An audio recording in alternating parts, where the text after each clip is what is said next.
नमो भगवते वासुदेवाय। हवन में आहुति देते समय क्यों कहते हैं स्वाहा? अग्निदेव की दाहिका शक्ति है स्वाहा।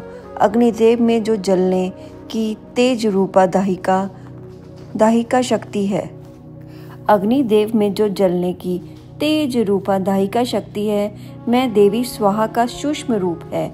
हवन में आहुति में दिए गए पदार्थों का परिपाक भस्म कर देवी स्वाहा ही उसे देवताओं को आहार के रूप में पहुंचाती है। इसीलिए इन्हें परिपाक करी भी कहते हैं। सृष्टि काल में परब्रह्म परमात्मा स्वयं प्रकृति और पुरुष इन दोनों रूपों में प्रकट होते हैं। यह प्रकृति देवी ही मूल प्रकृति तथा परम ब्रह्मा कही जाती है।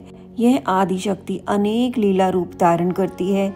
इन्हीं के अंश से देवी स्वाहा का प्रादुर्भाव हुआ, जो यज्ञ भाव ग्रहण कर देवताओं का पोषण करती है। स्वाहा के बिना देवताओं को नहीं मिलता है भोजन। सृष्टि के आरंभ की बात है। उस समय ब्राह्मण लोग यज्ञ में देवताओं के लिए जो हवनीय सामग्री अर्पित करते थे, वह देवताओं तक नहीं पहुंच पाती थी। देवताओं को भोजन नहीं मिल पा रहा था, इसलिए उन्होंने ब्रह्मलोक में जाकर अपने आहार के लिए ब्रह्मा जी से प्रार्थना की। देवताओं की बात सुनकर ब्रह्मा जी ने भगवान श्री कृष्ण का ध्यान किया।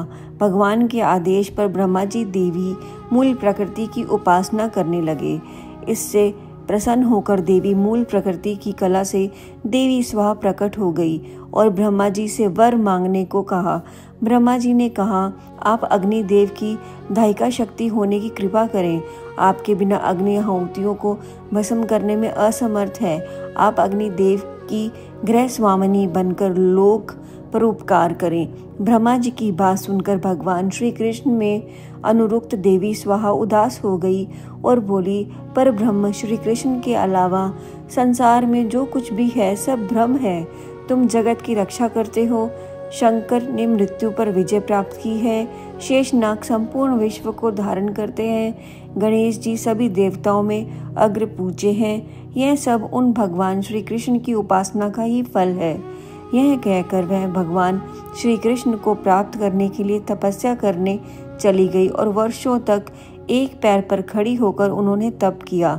उनकी तपस्या से प्रसन्न होकर भगवान श्री कृष्ण प्रकट हो गए।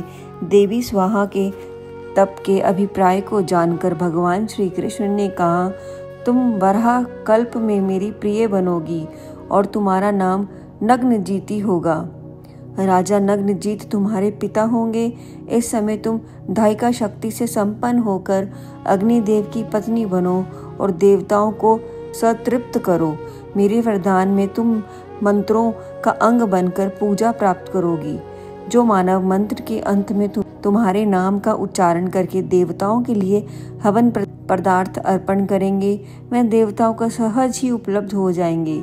देवी स्वाहा बनी अग्निदेव की पत्नी। भगवान श्री कृष्ण की आज्ञा से अग्निदेव का देवी स्वाहा के साथ विवाह संस्कार हुआ। शक्ति और शक्तिमान के रूप में दोनों प्रतिष्ठित होकर जगत के कल्याण में लग गए।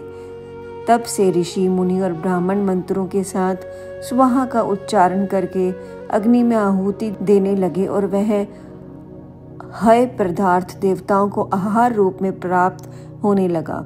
जो मनुष्य स्वाहा युक्त मंत्र का उच्चारण करता है, उसे मंत्र पढ़ने मात्र से ही सिद्धि प्राप्त हो जाती है। स्वाहाहीन मंत्र से किया हुआ हवन कोई फल नहीं देता। देवी स्वाहा के सिद्धिदायक 16 नाम।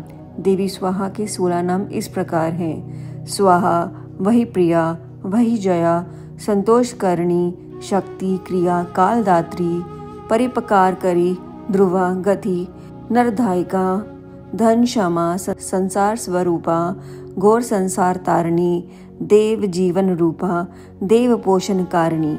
इन नामों के पाठ करने वाले मनुष्य का कोई भी शुभ कार्य अधूरा नहीं रहता। वह समस्त सिद्धियों व मनोकामनाओं को प्राप्त कर लेता है।